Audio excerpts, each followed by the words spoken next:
referring to. We are going to start with VT Corner because James Franklin has been hired by Virginia Tech to be our next head coach.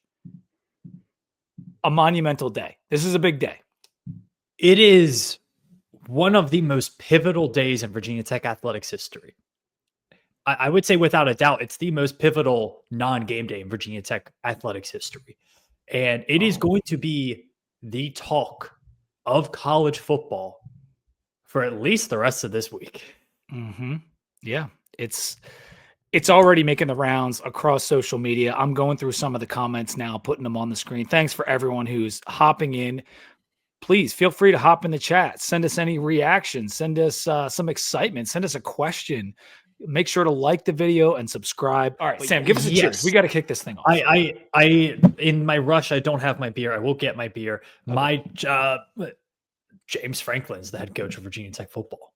Cheers to that. That sounds good. Cheers, man. Oh my goodness. This is a 2-beer episode, Pete.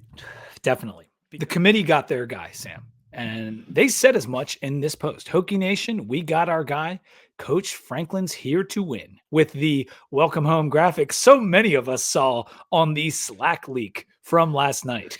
Oh my God, dude. That's a legendary Slack leak. That's his okay, conspiracy theory, purposeful leak. No. Not a chance. They wouldn't want like all those people's names that were in the sidebar of that thing. Like, true. That was real. That was not a fake leak. That was real. That was real. I mean, we heard. So I guess we can go ahead and not going to outsource cite any sources, but 3 weeks ago today, we were expecting it to happen, and we had been told, "Hey, there is a verbal agreement between the two parties. Like they've talked, they've worked things out. They know the number. They know what else they want. They know how they want to structure things. They've talked. They're ready to go. We're waiting on a final signature." That was 3 weeks ago. Well, and we've just been sitting on that. And it's been like, man, it was such a weird time frame. Let's just go back to the beginning real quick. When Franklin got fired from Penn State, we did hear like, oh man, that would be a really good hire for Virginia Tech from just a couple places, but it seemed like a complete and total long shot because of the Pry connection, because he might be too high profile for us. He just got fired. Is he going to take a year off and do TV? All that kind of thing. And it just didn't seem like it was going to happen. And for a while, that's kind of where we all were. And like, I would almost say inconceivable. Like it didn't ever seem like a real thing until 3 weeks ago tonight when it started to happen on the boards and Colby put out his Colby's Corner saying it might be a possibility. That was 3 weeks ago tonight. And the whisper started, the smoke signals were out there, just the things that you were saying. And then we had Friday night with him at the ODU game, stalking the sidelines for maybe his new quarterback. No, I'm kidding there. But he's there to, well, maybe not. But he's there to support his friend Ricky Ronnie. But he's in Virginia, right? And he's in a public, very public place. People are taking pictures of him, posting them online. I think some people from our boards were taking pictures of him and posting them. And then Saturday morning comes, and we get Thamel on game day saying, the two sides are in the early stages, which was total BS, of talks. And that part of it to me seemed like, okay, this is agent related, right? Like we're getting it out there. They're in early talks. So if any other schools want to make this last ditch effort to come in and give Franklin a Godfather offer, now's your chance. That's how I viewed that Saturday morning thing. So there was a couple comments here like, hey, this is because Auburn and Florida State didn't fire their guy. Florida said no. Auburn said no, et cetera, et cetera. We were told there was a verbal agreement before those jobs were even open, except for Arkansas. Arkansas was open. So that leads me to believe that this was in the works before then. Now, did Franklin wait in order to see what happened with those jobs and talk with those jobs? I'm sure he did, as he should have. I mean, this whole time we were like, it would be stupid for him personally, to sign on to Virginia Tech that quickly. So look, at the end of the day, it doesn't matter. And at the end of the day, I think it's almost a statement of fact that your path to competing for a national championship is probably better at Virginia Tech than it is at Arkansas. Yes, Better than Auburn? Probably not. Probably not better than Auburn. But hard to Arkansas, say. Depends. If Auburn's going to be an institutional mess, then that's maybe, right. I mean, Auburn's which they have been. I mean, we're not much, right? No, I mean, we have our own mess, but you know what? That's But part it's of not what that goes messy. into this. Yes. Yeah. But it's funny because the Thamel thing on Saturday, that was like almost in direct contrast to the Bruce Feldman Athletic article on Friday, which basically said the Hokies are ready to move on in their search. Like, I don't even know if you saw the Feldman thing. A few people were talking about it, but it was basically like two sides leaking two different things. That's how I felt it. Like the school leaked something to Feldman saying we're ready to move on. The agent leaked something to Thamel saying, hey, my guy might get hired here. You better hop in and give me an offer. And we're playing Florida State that night. A lot was made of, should the Hokies lose? Because if Florida State loses, then they're going to fire Norvell and we're going to lose Franklin. That all seemed a little bit nuts, but it was definitely a thing. Brett McMurphy tweeted it out. I mean, losing, we got you.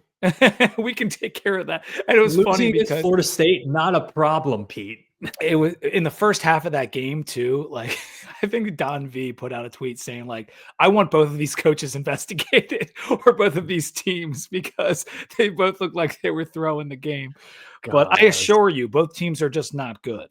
Yeah. So the Board of Visitors had a meeting today, Sam, and I think that was the final step and why we heard tonight, because around midday lunchtime, they got wind of what the final contract was, because I think there were a few final demands from Franklin, and they have to approve this thing because it's a gargantuan investment. And we don't know the exact numbers as of right now. We will soon, but it's going to be big. It's going to be $80 million probably or more. A lot of years, a lot of money per year. And yes, Penn State is picking up $9 million of the tab because of the offsetting. So, hey, look at it this way. We're getting 1 year free of James Franklin. I also think it's interesting. We talked about this kind of to go back to what you said about the donation. Where do people need to?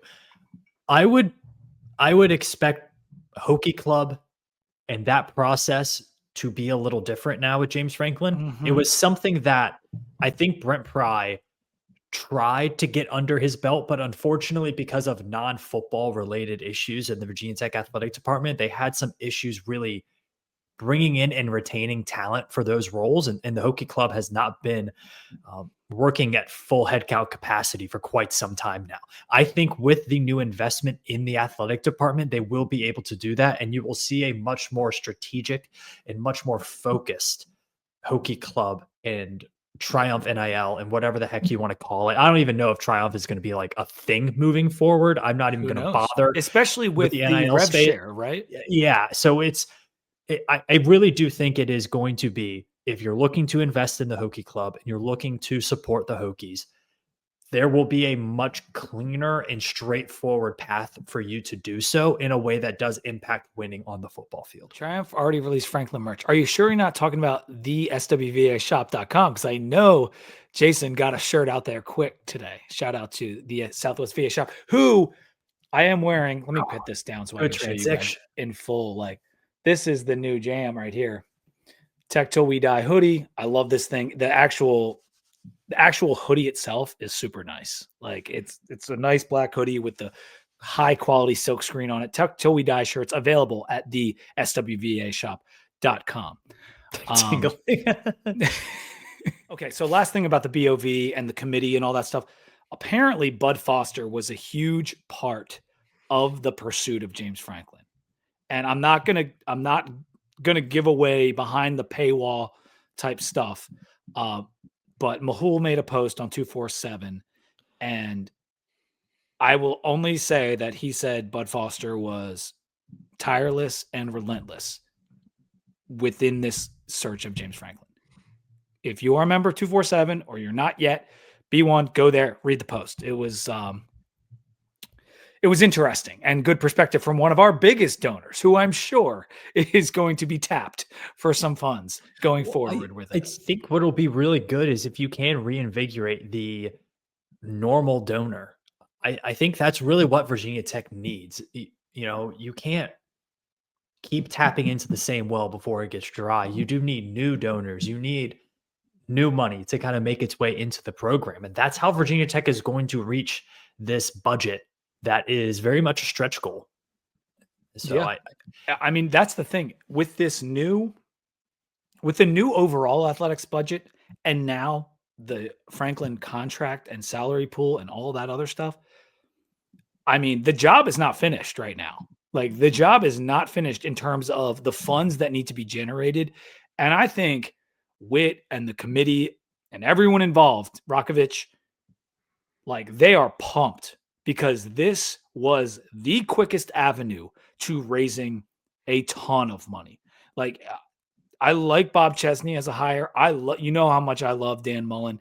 I like, Golish and all these guys. But I had said no one was going to raise the money that a Franklin hire was going to raise. yep. I mean, I think the only guy would be maybe Shane Yeah. Beamer, Shane but Shane could do it. Get I close. Yeah.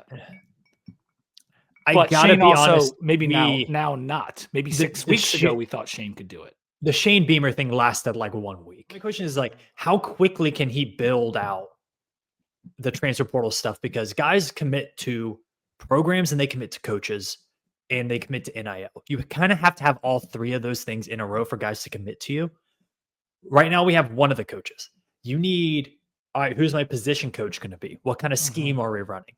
And then you also need, okay, here's how I need to allocate my funds in order to get this guy, this guy, this guy. I need to spend X amount of money on my offensive line, X amount of money on my receiving core. And I'll tell you what, we have not talked about in a few weeks. General manager position. Mm. Is James Franklin going to hire that? Who is he going to bring in? No one is going to.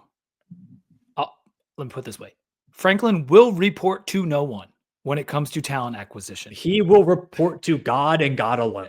He is the richest man in the state of Virginia.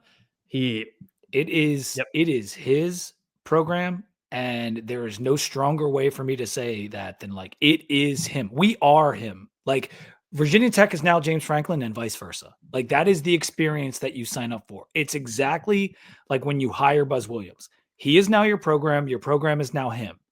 And that's just, for better or for worse, that's how it is. Sam, what I wanted to start with, and then we'll kind of get to some of these things we're seeing in the chat and coaches and retention of certain people and whatever. But a lot of our fans, as we're seeing in the chat, as we've heard from a ton of our friends, view grabbing James Franklin as a major coup that just seems unbelievable to most, that we could get a coach that was just in the playoff last year. And I have expressed over the past 5 weeks, however long it's been that we've been having this conversation, that I'm not as big of a Franklin fan as a lot of Hokies fans. And, we have people on the other end of the spectrum like BRM, Robert Irby, who we're going to hear from shortly, Brett Smith. Like, those guys are on 100%. This is the best possible thing that could ever happen in the history of anything Virginia Tech. We need it. If we don't get it, it's horrible. I'm on kind of the other end. Not that I don't want him. I've always thought he was a top candidate. I just have always been a little bit more vocal of some of the drawbacks. You fall somewhere in between, but probably closer to the BRMs of the world. Yeah, probably. He was always your top candidate. Yeah, I mean, he had to be. I think he was top candidate almost by default. Like, I've never been I am in love with James Franklin. He runs the best offense. He looks like he runs the tightest ship. I don't think I've ever really said that about James Franklin. I will say, though, that his resume, his experience, and his consistency below every other candidate that Virginia Tech could have looked at out of the water. Not even close. Now, does that come with a pretty hefty price tag? Yes, it does. But you are, in many ways, with James Franklin, paying for what you are getting. Like, you are paying for the Louis Vuitton bag, right? Yeah. You're paying for the Hermes bracelet. You're getting the best of the best designer, highest quality thing. And that's kind of new for Virginia Tech. I don't think they've ever been that. And so I gotta be honest, like I've never really felt like this as a Virginia Tech fan. And like getting the good thing, like getting the piece that like we having something nice. Like this is kind of like the Neo thing. Like we could have a lottery pick on our hands on the basketball team, and we just hired a coach that's been in the college football playoff. Like that's that's really good. And this comment from Wayne K with you, Pete. I realize he will bring attention and can turn it around quickest, but have some concerns. Just win, baby. Yes, and that's kind of where I'm at. And we'll maybe talk about some of the concerns later. But like I have always recognized the benefits to bringing someone with James Franklin's gravitas into Virginia Tech. I've always recognized that. So let's talk about those benefits. Number one, Sam. Let's start with the donations and NIL because that is one of the biggest pieces of this. Our donors are going to commit to James Franklin and that experience like we've never seen in the modern era of Virginia Tech football. There is no more mom and pop shop with this. You gotta, I mean, you physically can't, like in order to pay this guy, you gotta figure it out. Mm-hmm. So for me, it is very much a matter of not if you get that donor buy-in, it's how and when. I think when is a really important factor in this because if you get it year one, before that signing period, the transfer portal and stuff, I think you're feeling pretty good. If you have to see results in the field next fall and then you go and donate a little bit more, I think that changes how quickly James Franklin can turn this program around. I really do. I think it is so important that they get this money up front and they get it early. Mm-hmm. Yeah. And I think it's coming in now, like as we speak. We got a comment from Godfrey, who always tunes in. My slight concern with Franklin are in-game decisions, specifically time management. How do you see him making adjustments here?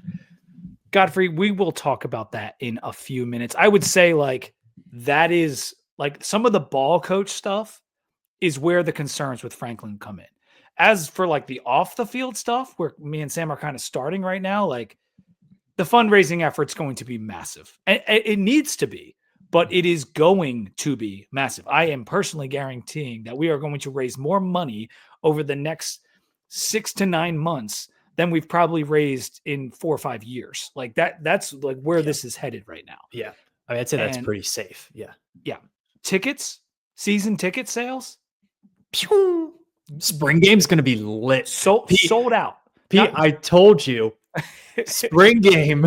You were talking about Shane. You said that about Shane. It's true. It's for Shane. That was for Shane. But same goes for Franklin. The spring game, I might be able to convince some of you guys to come with me this year because I was missing you last year at the spring game. Let's bring on Paul Patera. He's going to be our first Sons of Saturday. How would we say this? Friend? Coworker? Contributor. Here we go, Paul. Thanks for joining us, man. It's a pleasure to have you on here. You're fresh off the Florida State experience, too. Fresh off the 23-hour drive round trip. It was great. Paul drove from Texas all the way to Tallahassee and back over this past weekend, and we do salute you for that. That is awesome. I heard you had a great time. It looked like you had a great time from everything we saw online. And then you come back and you get this news. We have a new head coach. Give us your raw, unadulterated reaction. If you zoom out a little bit, for me, this is bigger than wins and losses, bowl games, that sort of thing. Obviously, you want that from a coach. The college football landscape, in my opinion, is seismically changing, and it's going to continue to do so. And the breakaway is coming. We're playing for a seat at the table. And we need a coach that can not just restore us to national relevance, but do so quickly. Plenty of coaches, I think, could succeed here, especially over time, but I think far fewer had the credentials, the gravitas, the ability to attract high impact athletes, of which we were a little shorthanded on and have been for a dozen years. We've been a mid program for quite a while, and we need a coach to quickly bring us back. And I think the ingredients are now there. So congrats to the decision makers for realizing that it costs money to win and it costs money to lose. And I think this really just puts us on a different trajectory in a way that I'm not sure another coach could. Yeah, Sam and I were just discussing the benefits for the NIL space and the donations that can come in from this. And of course, like season ticket sales, like we're going to sell out all of our season tickets this year. I would almost have to imagine. If we don't, we're going to get darn close, and every game's probably going to be a sellout. So that's a huge plus. You get the concessions and all that. Like there's just more money, more money, more money. And the other thing is the staff that he could potentially bring with him and his connections in the sport. Uh, I know you follow college football across the nation pretty closely, like we all do that are tuned into the Sons of Saturday. Do you feel like he's going to load this up with like a lot of high power recruiters? Do you think like he'll be able to keep bringing in like he's brought in so many good defensive coordinators at Penn State? Do you expect like a top tier play caller to come in on that side of the ball? Well, I do, and I think that's a huge differentiator relative to what we've done in the past. If you think about it, we got really. I was talking about this weekend actually leaving Doak Campbell Stadium Saturday night. We've been really fortunate and lucky for years and years and years to have had Bud Foster on the sideline. It took one drive of him seeing what the other team would do, and then he made the adjustment. We haven't seen that, and part of the reason we haven't seen that is since Bud Foster, we have had 3 consecutive first-time defensive coordinators. So yes, on the recruiting side, getting coaches that can bring in better talent is huge. But I think we're also going to see an uptick in experience level and folks that can on the sideline or in the booth be able to make decisions, far more quickly and more successfully because they've done it before. Yeah, and that's a huge piece of this. And we won't be you wouldn't expect us to go back to that well of like, oh, let's just try this new up and comer. Let's see if he can work out. No, we're not going with maybes. Like that's kind of what this hire is, Sam. Robert Irby has said this a lot. I want to ask him about it when he comes on, but like this is the high percentage chance guy. Like you could have hired a Bob Chesney. You could have hired a Golish who one day could be better than Franklin. But in terms of probabilities, that's what this comes down to. The floor is so much higher.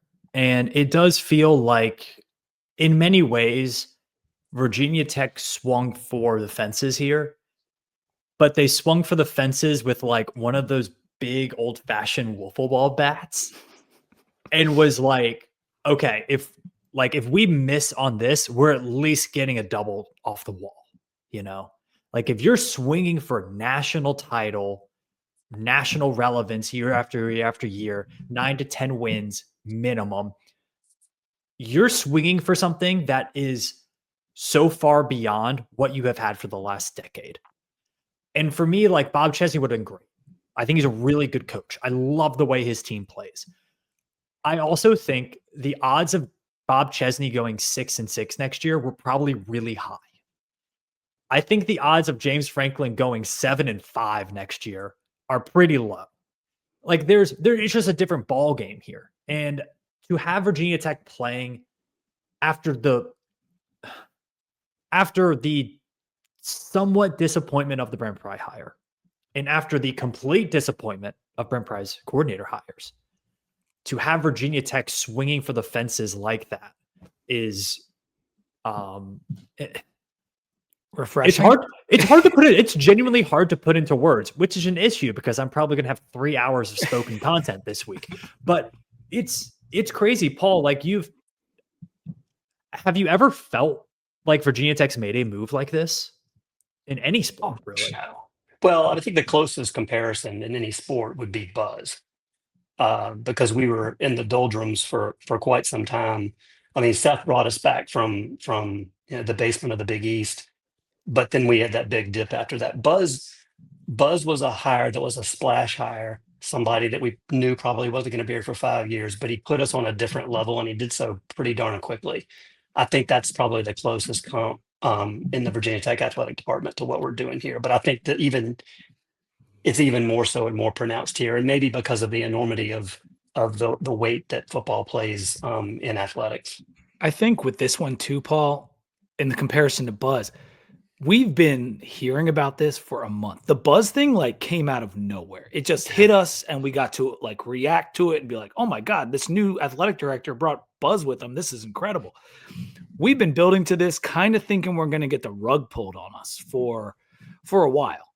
And then it comes down and it actually happens. And I think when we got Fuente and were able to keep Bud here, that felt like, oh wow, we kind of got the best of both worlds. We got an offensive mind and our beloved defensive mind, and we get to put them together. But it's different because a lot of Tech fans always felt like we're not going to go this big. We're not going to pay the big money. We're not going to get the big candidate. And all of those fans who I don't even blame them for thinking that, because this is what we've become. We have been the mom and pop shop. We have cheaped out. We did go get a defensive coordinator that no one thought was going to be a head coach and made him our head coach last time around. That's not what happened this time. Let's bring in Brett Smith, one of our other contributors. I want to hear from Brett because he was excited about this. Brett, how you feeling tonight, man? Can't believe it, really. I was in the background here, and I kind of was hearing what Sam said, and it really is hard to believe. I put tears in my eyes in the little sub bio thing, but it's crazy. I mean, when you really think about it, this is not a typical, Virginia Tech hire. Even, the Buzz Williams, Paul, you made a good point. I think that's probably the closest one.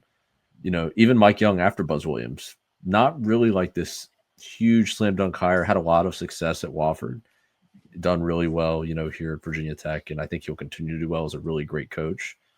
But in terms of caliber of coach, I don't think we've ever hired anybody like this in terms of caliber of coach. Yeah, Frank Beamer ended with this kind of caliber, but he didn't come in with this kind of caliber. Mm-hmm. Justin Fuente, did well at Memphis, but in terms of caliber of coach, I don't think Virginia Tech has really ever in any sport done this. Who has accomplished what he's accomplished in the sport to this point. Yeah. A lot of bowl wins, a lot of wins in general, conference championship, playoff appearance.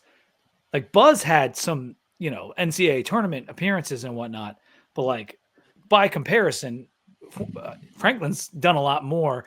And it's just, it does have like a big, that the feel of it and the perception of it nationally is almost as important of like what he will actually do on the field. Like we are instantly like launched into relativity again. Yeah, absolutely. And it's also, comparing to Buzz was at Marquette, great program. This is Penn State we're talking about. This is not, a small program. This is a national level program, and he has national level recognition. People knew who Buzz Williams was, knew he was a good coach, but this is just a different level in my opinion. And it's pretty crazy. I want to talk about the biggest piece of Franklin coming to Virginia Tech and the biggest benefit. And that is, in my opinion, the recruiting. It's not the donations in the NIL, although it all goes hand in hand, but his ability to recruit, be a lead recruiter, basically be the GM, which me and Sam had already talked about, because we will probably hire a GM, but with James Franklin, the responsibility of that GM may only be managing books. That's kind of what it feels like. So I'll go to Paul first on this. How do you feel like this will play out for us? Do you see that Franklin, do you see his ability to maybe get us back into that top 30, into that top 25 recruiting class level?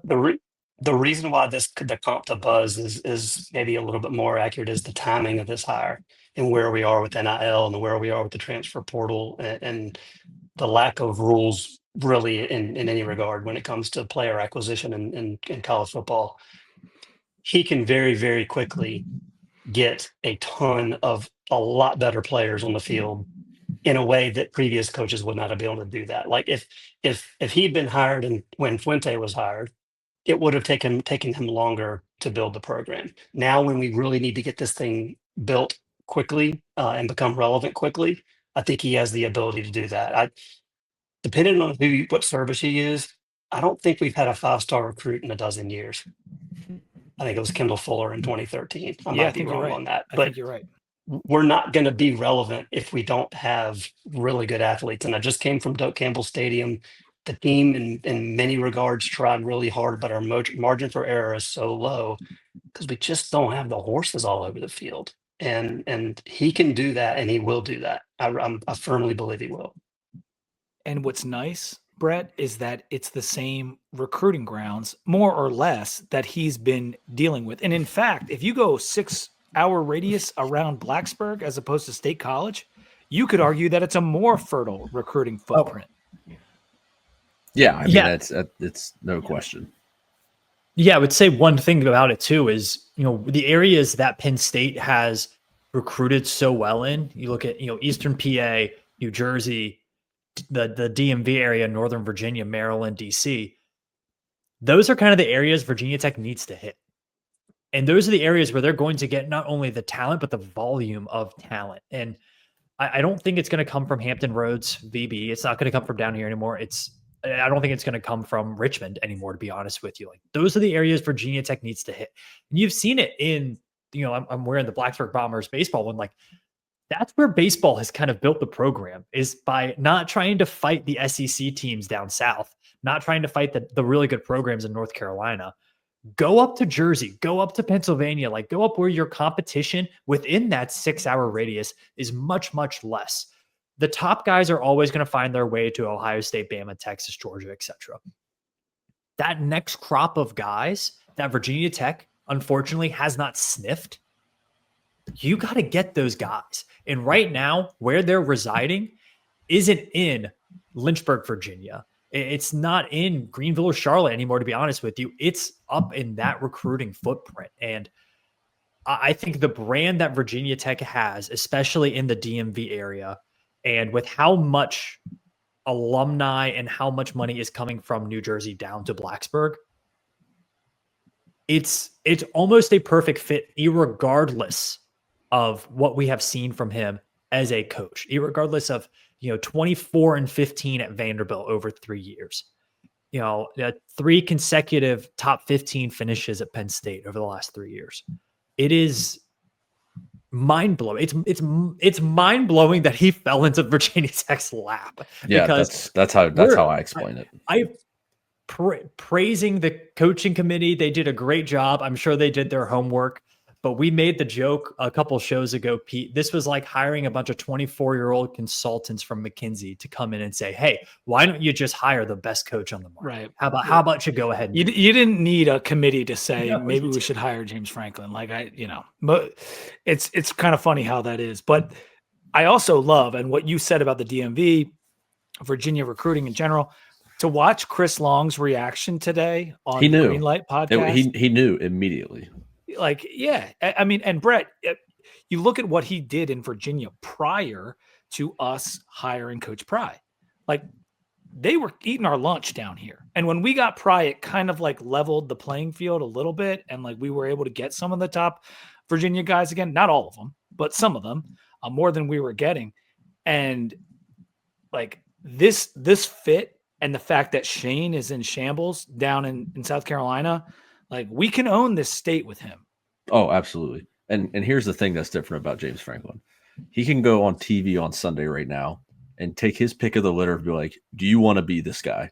I mean, we can just name a few. Obviously, Micah Parsons is the big one. Thought probably would work that a little better, but I've heard that song and dance before. Yeah, okay. Abdul Carter, Chris Godwin, Mike Gesicki, Pat Freiermuth. I mean, I'm just looking at a list. How about the tight end? Dotson, Warren. Yeah, Tyler Warren. For Virginia. I'm just talking Saquon Barkley. I'm just talking from a national level. He can go into any school in Virginia, New Jersey, and he can just point to the TV on Sunday now. I like that Saquon Barkley guy. He's a great guy. He's a great player. Yeah, he can just point to the TV and be like, you see these guys? This is what I can do for you. And we had a lot of guys. I mean, the closest I can think of in Virginia Tech history is when Torian Gray was putting guys in the league every year. That's like the closest thing I can feel like we've ever had where it's like this guy on Sundays playing his nuts off. So to be able to have a coach to come in that can immediately bring that kind of caliber of recruiting and that caliber of history, it's pretty, we've never had it. That's just the fact. We have the coach that can do the sales, but hand in hand goes the cash. And these days you need a budget to acquire that talent. And it looks like we've got that too. So true. And that's what I was saying is like, you need the NIL. You need the dogged recruiter. You need the staff that's also going to recruit under you. And with Franklin, you're going to get all that. So that, without a doubt, when I talk about Franklin and have like pointed out like things that he's not, it's usually like on the field related stuff. The off the field stuff, he's going to kill it. He's going to kill all of this stuff. And the recruiting, I feel like we're going to be this offseason, Brett, you're going to be just in seventh heaven watching some of the guys that we're able to pull. It's bad. I got a good story about Franklin real quick. So I went to Louisa County, played Lafayette High School in the state semis. I'm from Williamsburg, and so a few of friends of mine's siblings were playing at Lafayette in the state semi, and one of my best friends, my freshman year in college, is from Louisa, so they were playing at Louisa, and we decided to go. Brandon Smith was there. I'm sure a lot of you guys remember. Mm-hmm. Thought he could have been a shoe-in for Bud Foster. Thought from the get-go. Bud Foster and Justin Fuente were there, and guess who was right there with him? Sitting with them, just kind of, conversating. James Franklin. Guess where he committed that next Saturday? Yeah. Penn State. So, it's those kinds of things, that just he's that a celebrity. Me. Yeah. Like he has that's a good way to put it. Yeah. Like he is a celebrity coach. Maybe he's not Dion, but in terms of celebrity status, but he's there and he's a much better coach and more proven than Dion. And so it's going up again in recruiting battles with him is like that guy's on our team now. Like that is extremely exciting. I also thought an interesting piece of this, you guys. Well, let me say one more thing about the recruiting. He's had a top 10 to top 20 most talented team in the talent composite for about a decade now. And the last 5 years, it's been floating around number 10 most talented. That's amazing. Now, I don't know without the Penn State Army how much or how long it will take to get there, but you also have to keep in mind that Franklin built his rep at Penn State, and now that rep is fully built. And so in some ways, the build could be faster than it was at Penn State, while also maybe not as fast because it's not quite the infrastructure. But that's what I love about what Franklin's going to bring down to Virginia Tech is it's not just, oh, this guy, I want to hire this guy, he can do recruit. We are in such need of an infrastructure overhaul, and that's what Buzz gave us. And that's what Franklin can give us in football. It's a difference in expectation as well. I think that's what Buzz gave more than anything, maybe, is the expectation for not only what the team plays like, but also what the results look like. Mm-hmm. Buzz expected to get to the NCAA tournament every year, whereas with Seth Greenberg, I think one of the downfalls of that era was making the NCAA tournament was the goal. I think Virginia Tech hasn't had a goal of conference championships probably since Beamer. And to go into a season with that being the goal, I think completely changes the entire tenor of your football program. I know we've got a ton of comments. I've seen. Yeah, there's a lot of comments. I'm trying to get as much as I can. I also see Robert Irby in the chat. Paul, in a second, is it okay if we say goodbye? Do you have any final words on the hire before we let you go? Just couldn't be happier. Ready to go. So glad. But let's beat UVA.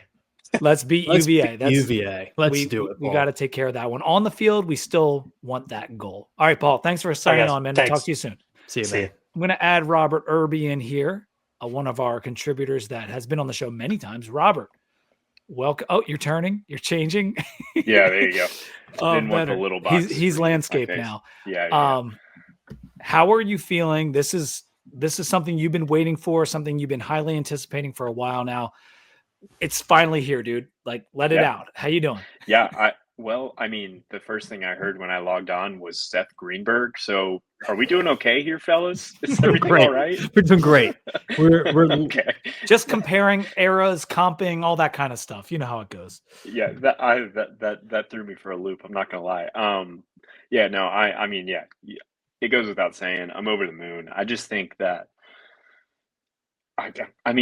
I'm sure you guys have already said it, but like, this is big boy move, like this is a move that big boys make. And like I mentioned it in the chat, like, I don't know if James Franklin would have ever, finally taken Penn State over that edge that they wanted to. But like, you look at their two biggest rivals were Ohio State and Michigan, and they were in the exact same situation where like for years it was Jim Harbaugh can't win the big one. And then it was Ryan Day can't win the big one. And ultimately they stuck it out. And ultimately, both of them won national championships. Granted, Michigan had to cheat to do it, but that's neither here nor there. And I remember the prevailing thought was always like, who can you get that's better And Penn State didn't ask themselves that question. And they're going to end up with a worse coach than the one they fired. And we got the one they fired. And I'm just so happy about it.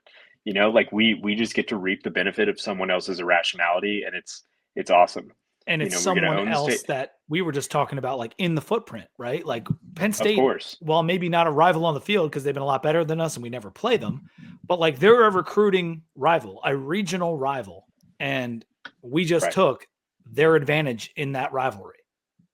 Yeah, I think if you were to tailor make, I guess that's the term, a head coach for Virginia Tech football right now, like it would be James Franklin. Like that is every single, like he checks every single box that you would want him to, in terms of the experience and the program building, the recruiting, all like the ability to win a lot of games. You know, the only thing he's missing, I guess, is a degree from Virginia Tech. But like in every other aspect, he's exactly what we would have asked for. It's okay that he and, wasn't you a GA like Pry. It's okay. I Yeah. thought that was going to do it. I wanted to Yeah. bring this up because we were kind of chatting about it with Paul right before Robert came on. Pete said the problem was in the walls of Merriman a few weeks ago, and we've said that for a couple of years now. Of available coaches, I think Franklin is the best possible hire to address that issue and force the changes that are needed. That's from Keith Tastic, I believe. And do you agree with that, Robert? I mean, that to me is one of the biggest things and biggest benefits of this is changing the walls of Merriman, the infrastructure of Merriman. Yeah, and I do think it granted this change is pretty drastic. I do think it's been somewhat gradual to get there because like even you had like the, you know, when the Fuente Baylor stuff happened and then ultimately when Fuente got fired, like it was like, oh, we're going to invest more in the program.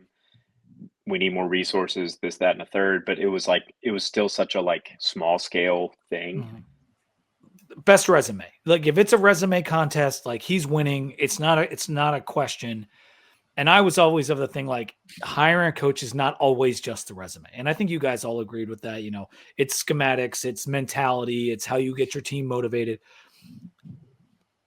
But as we've been going through the benefits here, it's very clear and has been clear to me that like he is going to give you the best odds of having an extremely competent product immediately. And that's something that you cannot guarantee with a Golish or a Chesney. I think you might be able to guarantee it to a reasonable degree with Mullen, but like we were never even really talking to Mullen as far as I could tell. Maybe there was a flight to Vegas. I don't know. I don't know. Like it felt like Sorry, the Mullen guys. thing It's all good, never Rob. materialized. And I would also say it felt like Wait, is this right for when they real were in going the to chat here? Bryant B-ball game sellout? Is that right? Because dude, it might be. We're introducing Franklin at 10 a.m. press conference on Wednesday. Basketball game is Wednesday night. And he'll you assume a lot of times when this type of stuff happens, like that's when Brian Kelly did my family, like that was at a basketball Abdallas game. and Right? Dorn are going to be so confused. Yeah.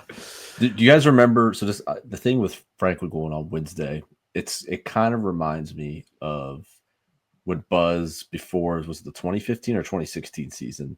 I think it was 2015. I think it was me, Robert, and Sam's freshman year. You remember he invited all the students to come in and he gave like a kind of like a pep talk rally, like, hey, we really need you guys to be invested. I know last year wasn't exactly what we wanted, but I promise you I'm going to deliver you guys a product. That's basically what he said. And everybody was like, holy crap, we've never experienced something like this. And he did. I mean, he delivered. They made the tournament that year. No, not 2016. 2 years but in, two, right? 2 years later, they made a tournament every year. So, and I think they could have made it in 2016, but you know, that was a good comp ACC that year. But anyway, back to what I was saying. Granted, the first game. Alabama State was Yeah, that was tough.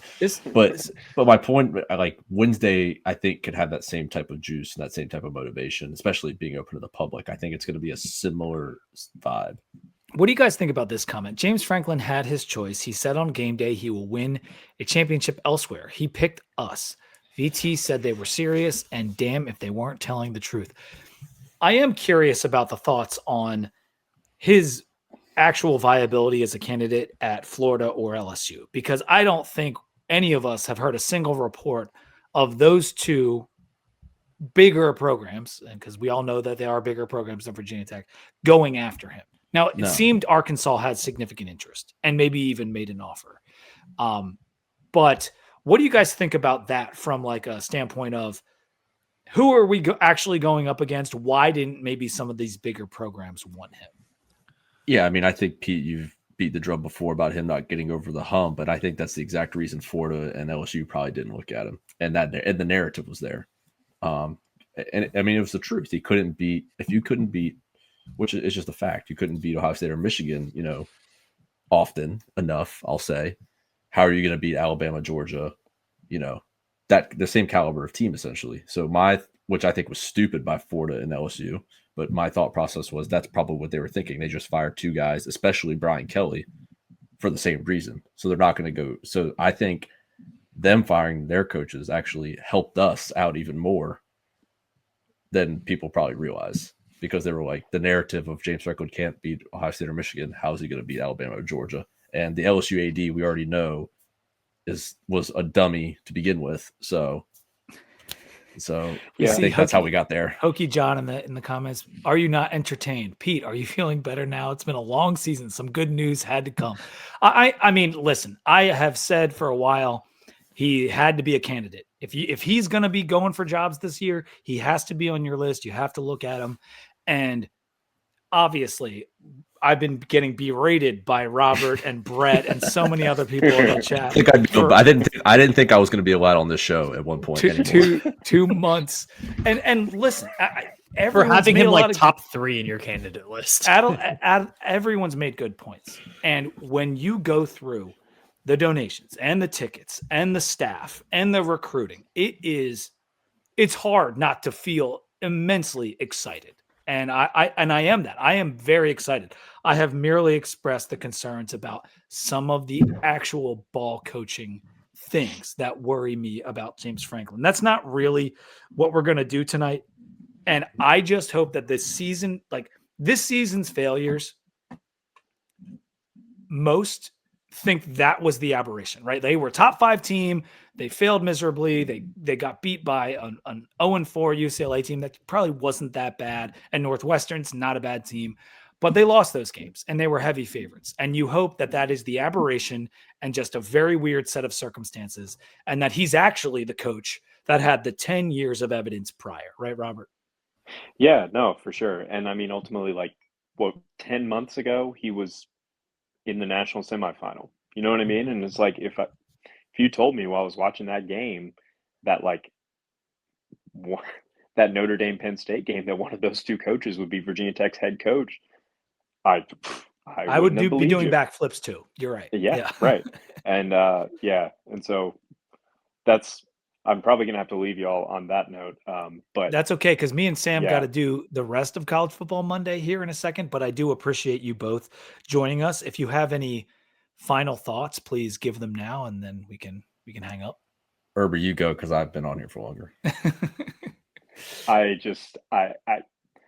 to quote Michael Scott, you have no idea how high I can fly.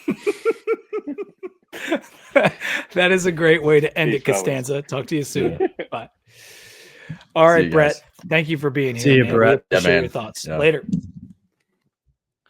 All right, Sam. Let me get the Jack and Coke ad back on the screen, because after an hour, even though it wasn't our normal hour, we should do a Jack and Coke read, because 2 legends, 1 can, Jack and Coke. They are a proud sponsor of College Football Monday. The #1 cocktail in the world is now available in a can, and it's been available in that can for at least a season or 2.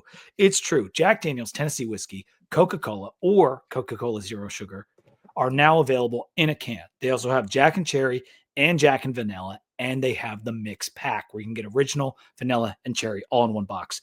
That is what you want at your tailgates. Those things taste good. They give you a nice buzz. They're the perfect mixture. You're not going to get a heavy hand. You're not going to get a light hand. It's going to be perfect, and it's going to be right in your cooler, ready to go. So remember, hit up your local grocery and convenience stores. They should be stocked up. If they're not, they'll have it the next day. That's how good the distribution is on these things. They're always reloading. 2 legends, 1 can, Jack and Coke. And when you're having those Jack and Cokes, please drink responsibly. It's a Virginia gentleman double shot kind of night. Hell yeah, Hokie John. Austie, y'all have a good night and have a better day as the sun will shine on Virginia Tech once again. I'm slightly delusional. Like that, Austin. Like we do this 5 to 9, right? Our professional livelihoods are not on the line, but people whose livelihoods are on the line for this stuff, like they felt really confident weeks ago. Yeah, they did. like I mean, it's- Chris Coleman put it out there at one point saying like he felt confident about it. We've got Coach Chung here. We've got Coach Holmes here. And I wanted to ask Eugene, and while we have Mike here too, we hired a new coach today for Virginia Tech. And being in Philly for so long, I would have to imagine you had a little bit of experience or knowledge of Coach Franklin over the years and stuff. Do you have any kind of reaction to it, Coach? Are you kind of like in your own bubble down at DSU? Like, what do you think? Yeah, I mean, it was a necessary hire. I think, absolutely. I remember coaching some Penn State guys. They're always talking high accolades about the guy. So, hopefully he can come in and turn this thing around.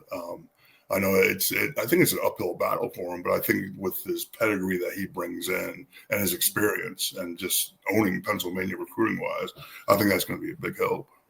And again, everything has to play out, obviously, but it gives the impression that right now Virginia Tech is in big boy football territory. It is something that ever since Coach Beamer has left, there's been kind of a void there. And no offense to Coach Fuente, no offense to Coach Pry, but now we are in a mode now where we can be a player in the grand scheme of modern day landscape college football at the P4 level.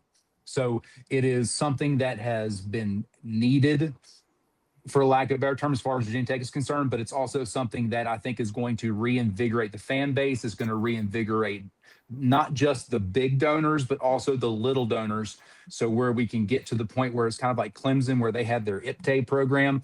Everybody, gives a little bit every year, where we can get more of those. And those things, it doesn't seem like a lot, but when you have 35,000 kids at a school and then everybody can donate at least $25 a year, that stuff piles up. Sure. And every single dollar adds to the success of the program. Sure. And that type of internal motivation and external motivation is just going to keep bringing recruits in. It's going to keep bringing attention. More importantly, I think the high school coaches that Coach Franklin has had a relationship with for the last 20 years, going back to his stints at Maryland when he was offensive coordinator, and then going into North Carolina. I had the pleasure of working with a guy named Danny O'Brien, who was at East Forsyth High School, who ended up going to Maryland and following Coach Franklin up there under Ralph Friedgen, ended up going to Wisconsin after he left to go to Vandy. But, that type of relationship in our general footprint is just going to make such a huge change in what we can do and the kids that we can pull. Let me just tell everybody that College Football Monday is brought to you by Roback. Roback is the performance activewear designed for those who crave activity. You can go to roback.com, load up your cart, use code 2DEEPVT to get 20% off your order. Yes, Mike is rocking one of those nice Roback hoodies right now. That's the TV logo. That is sweet. Use code 2DEEPVT on their hoodies, their polos, their quarter zips, joggers, lady stuff. They got it all. Roback crave activity. Geographical area that James Franklin, that he can recruit is mind-blowing. You have VT ties. That is massive. And that is true. That is something that, Mike, earlier in the show when we had Brett and Irby on, and Paul, we were talking about the recruiting ties and that footprint. Do you think the footprint that Franklin's going to have now, 6 hours outside of Blacksburg, do you think that is more rich with talent than the one he had at State College 6 hours out?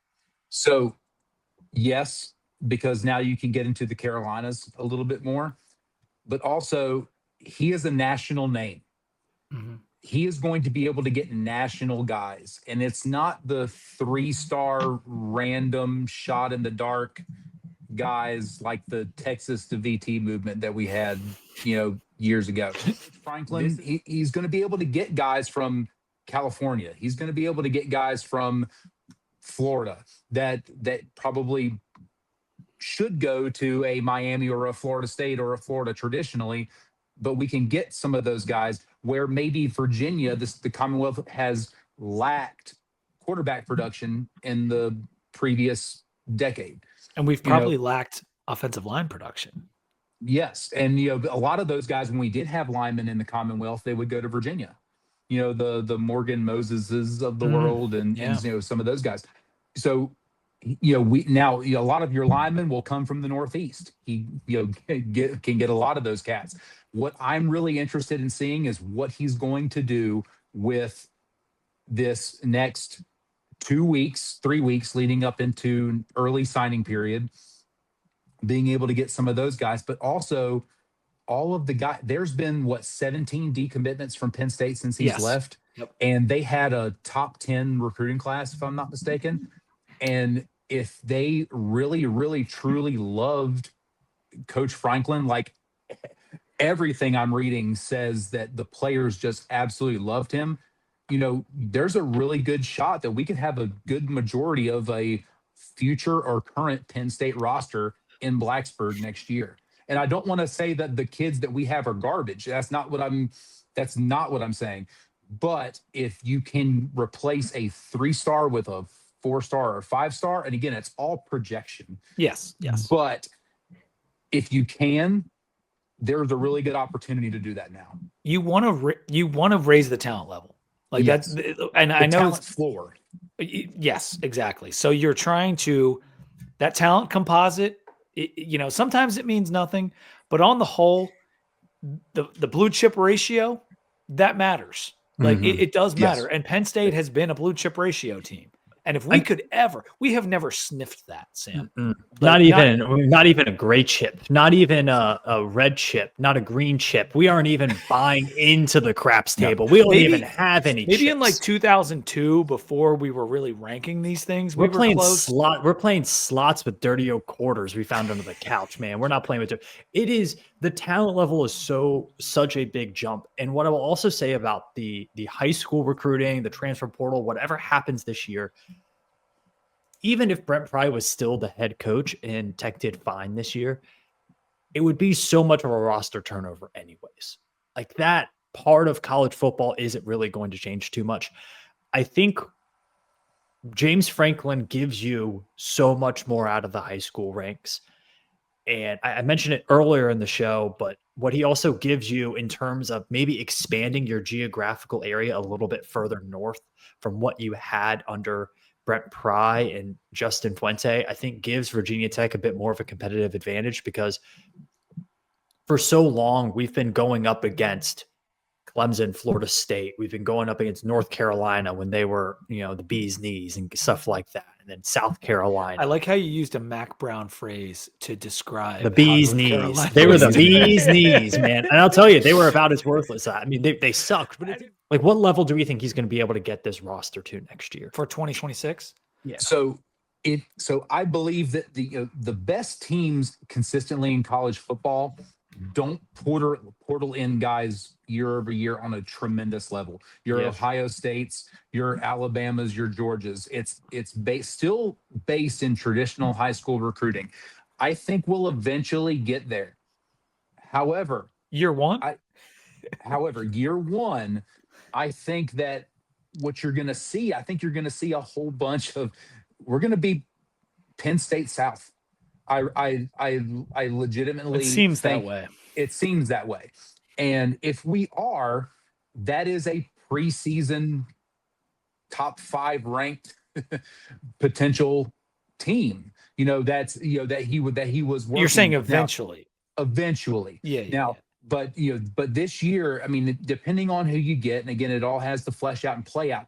In the conference that we are currently in and that we currently play in, it doesn't have to be a tremendous leap on the talent floor to be able to win successfully in the ACC. Especially if you get competent coaching. Yes. Because that's what we have not had. 1,000%. Because, okay, I'll put it to you this way, guys.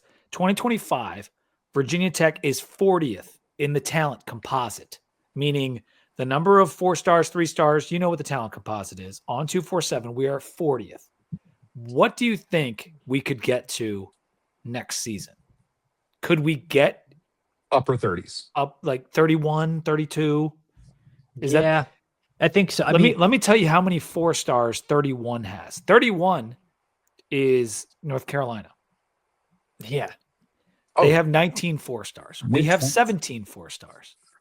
Well, I also think it's like There's like it's not Who like, you does don't have to Tech go keep? that much more in terms of the talent to rise up a bunch. I mean, you got to keep guys who are currently there though too.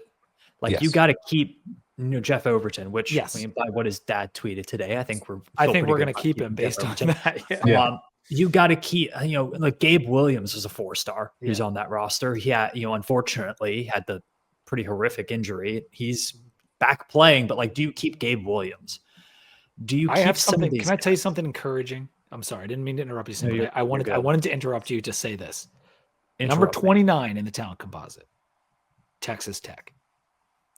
Well, Pete, I don't know if we have how many fracking operations do we have? That's not the amongst three point, of us? Sam. That's not the Well- point. The point is we're 3, 4, 5 4 stars away from having the same talent as Texas Tech.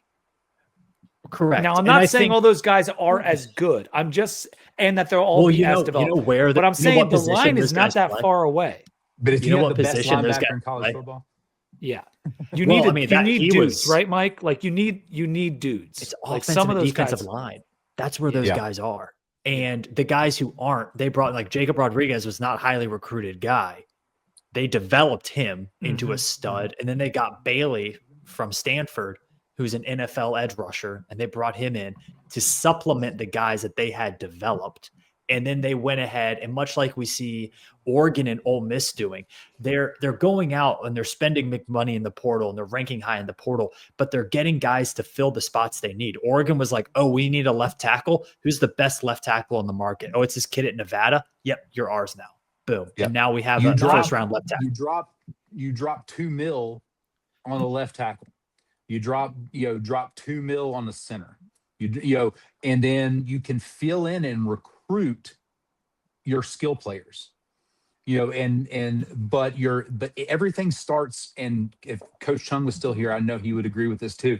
It all starts with the guys that are the closest to the ball. Yep. If you are the best, the closer to the ball you get, the better your whole team's going to be on both And sides. I wasn't trying to say that just because if we were to match Texas Tech and talent composite, we're going to be as good as them. Because you're right, it's more nuanced than that. Where are the guys playing the best? You have to develop the guys. They're not just a number anymore on a piece of paper. They actually have to play well at those positions. However, what I was trying to say is that, like, in terms of the talent you bring into the program, if we raise it just a little bit and you get good coaching, you can compete. You can be a top 25 team and you could be right there. Like, so if Franklin can, with the amount of recruiting he can do, if he could potentially get us into that top 25 of the talent composite, a blue chip ratio eventually, like, we're talking a whole different ballgame of like competing in the ACC year in and year out.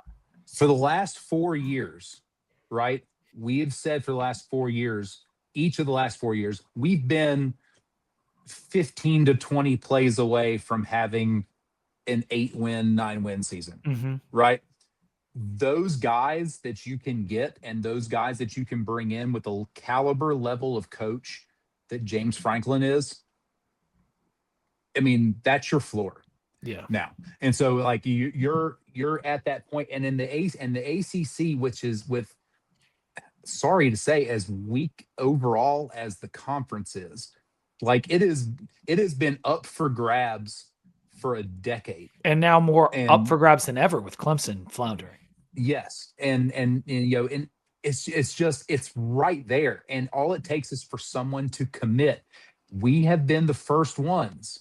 We are now the first ones in the ACC to say we are. Clemson always said that's their all in. That was Dabo's thing. We're all in, but they were all in with New Spring or whatever. We are now officially all in. We have invested in a coach In the We modern are in- era. in We're the ready to modern do era. NIL. Yes. Yeah. Everything. We realize as a university and as an athletic department that we have to do X, Y, and Z. in order to be successful, and it was laid out. Tim So- That's a Tishman actually great makes- comment. He makes Sorry. a great point. This is actually a good Yes. point because he says, LOL, fracking operation talent is elite, but we will have Nova government contracting money, which is still pretty good. And he is right. And it's something that Virginia Tech has never taken advantage of. Like, and I'm being wholeheartedly serious. There is a ton of money in Nova, in the DMV. Yeah. And Virginia Tech is right there. If you can pull the right people and get the right amount of sponsorships and the right amount of connections, you can build this thing out. Because I know oil money is kind of in a different league, but government contractor money, that never goes away.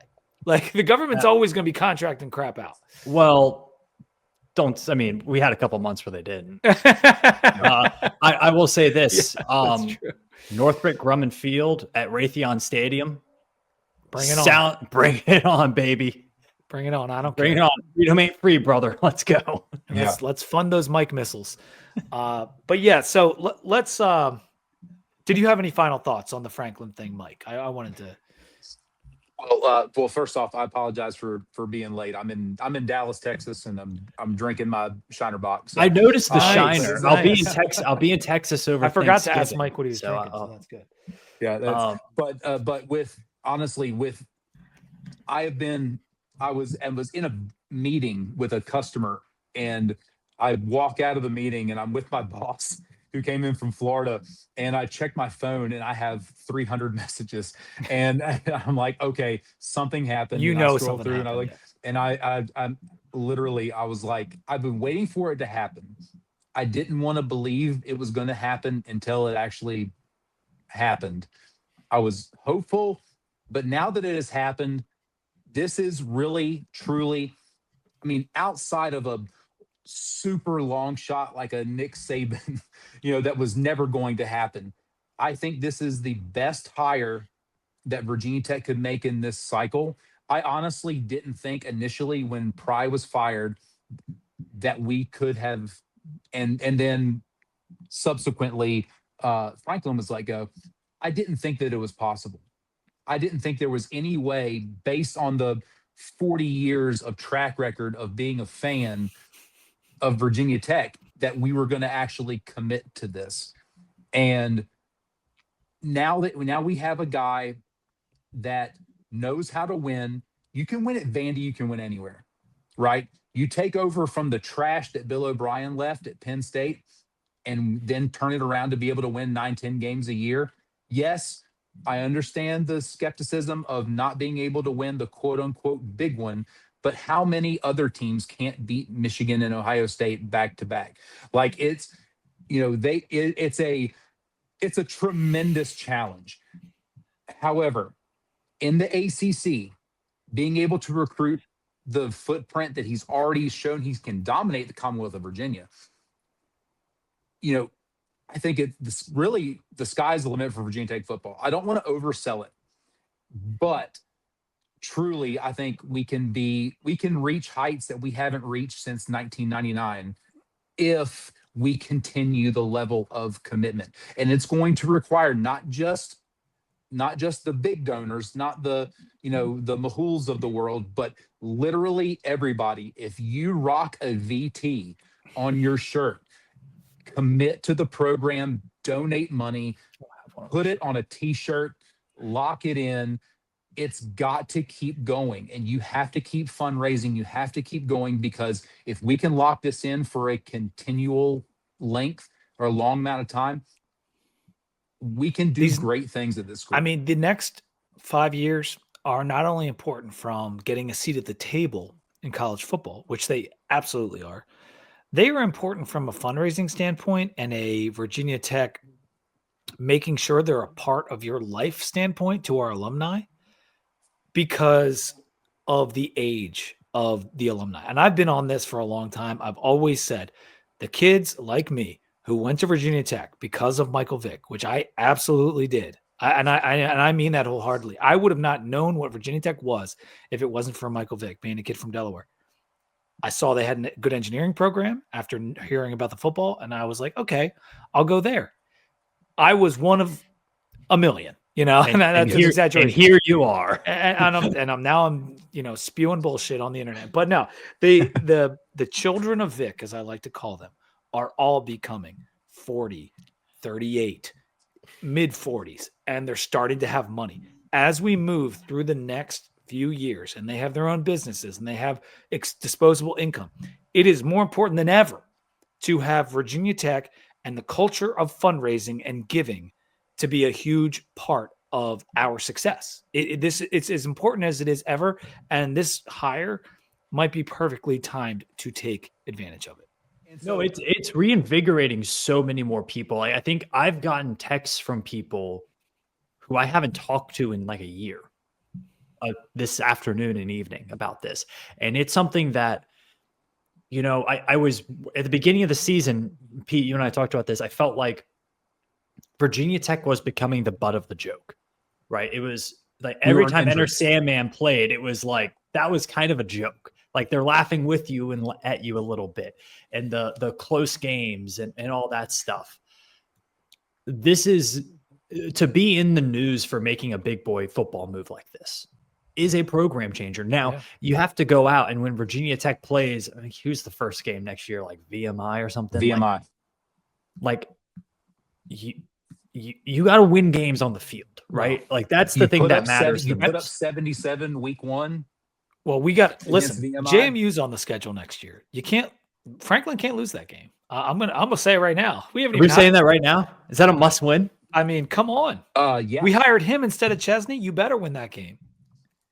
Well, Chesney's going to be at Penn State, so. Well, that could be true too. But I'm just saying, JMU has been a better football program than Virginia Tech over the past 5 years. Yes. Yeah.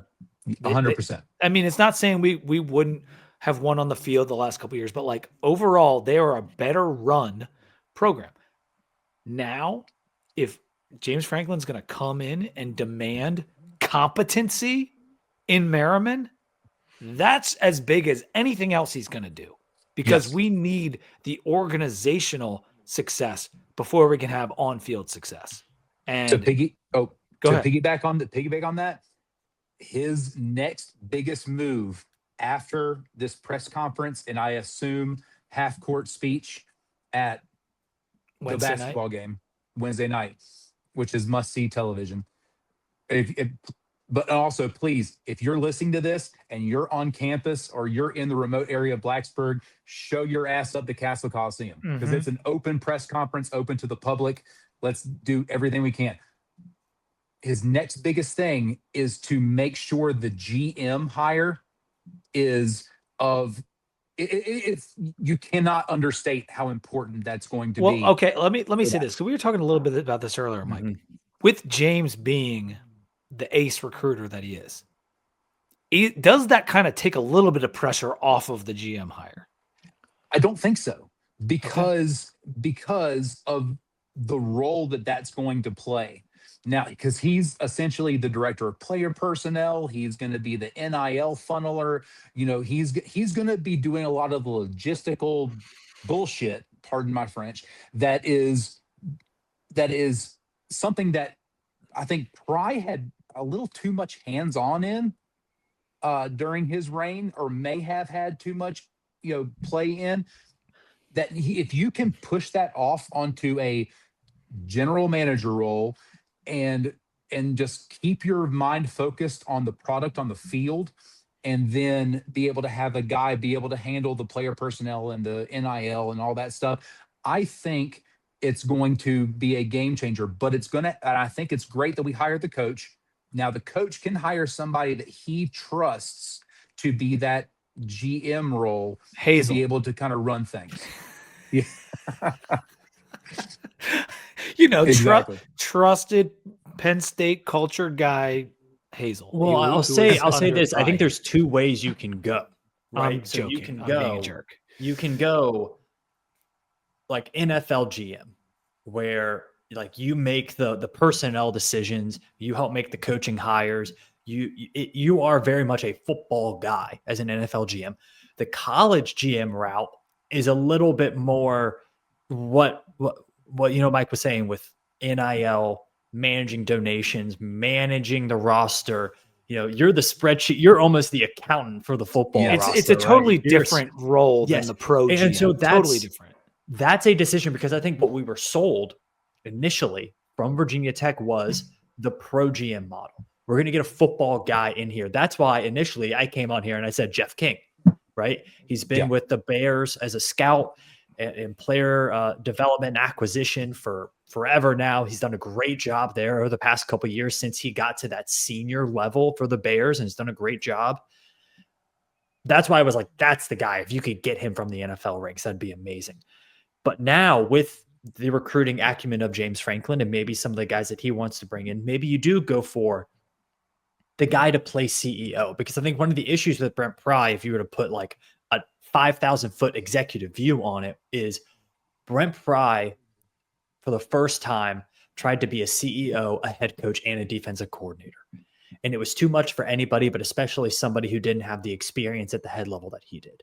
Mm-hmm. And I think that all ultimately led to the failures that we saw down the road. With James Franklin, do you let him be a ball coach? Does he learn from that and say, I just need to be a ball coach? No, because to me, Jeff, I did it again. James Franklin. James Franklin. Didn't he produce Full House or something like that? I think I'm going to Google Jeff Franklin while you say this. James Franklin, his best asset is talent acquisition. Like, that is his best asset. So do not take that away from him. Like, that's his thing. And no matter what in college sports, the head coach is always going to be the face of the program. It's never going to be the GM. The GM's not going to be going out and getting players. It's going to be the head coach. It's going to be the OC. It's going to be the position coaches. The GM, he is going to be doing books, and he might be funneling the NIL. And I think there's going to be a lot more administrative tasks, some talent evaluation, some tape evaluation, but you cannot not allowing James Franklin to essentially be the de facto GM is a mistake. Like, that's the thing he's best at. Like, it really is. Well, and I agree 100%. The idea that you want to take the recruiting aspect away from James Franklin is, I think that's null and void at this point. No one's ever gonna step on those toes. Yeah. But I think this guy is going to be whoever they hire is going to be the perfect liaison to the Hokie club. I think it might even be one and the same. That's what we need. Yeah. Yeah. It's going to be a guy that can take the money from Triumph and the Hokie club and be able to correctly funnel it in the proper channels to be able to best utilize. It's really going to be a CFO, not necessarily. So James Franklin's going to be the CEO and your GM is going to be the CFO. Yeah. And I think, he's going to be able to get a staff. Again, you probably talked about this earlier. Hopefully, I think you can maybe keep Elijah Brooks, maybe even look at keeping Matt Moore. Yeah, we didn't go so much into detail, but those are definitely two guys I think a lot of people would like to keep, especially Brooks. Yeah. I mean, Brooks has been amazing for us. Brooks has been great. He's got connections in the DMV. So, and so it's and I'm sure he knows Franklin from when he was a high school coach in the DMV, and Franklin was recruiting his kids. So there's probably already a relationship there. Again, Matt Moore doesn't have enough of a deep-seated connection into the previous regime to be tainted in any way. And I think what he's done, as we talked with Coach Chung earlier, they have to because of injuries, piecemeal kids together on an offensive line and still have increased expected points added in our run game, and be able to all the the stat stuff. I know Sam and Pete, y'all do so much more. I mean, he's making chicken salad out of chicken shit is what you're trying to say. 1,000%. And I mean, and it's still not great. It doesn't taste great, that chicken salad, but it's in the run game, it's doing something. Imagine if we could throw it at least 5 yards. Yes. What 5? we could do. Yeah, at least 5. But right now we're at 3.5. Give me a yard and a half more, and we're good. But again, that is I'm just over the moon at I the mean, potential I love of it, the Mike. potential of what can happen. You and Robert and Brett and Paul, our 4 guests that we've had on tonight, other than Eugene, Coach Chung, I should put some respect on his name.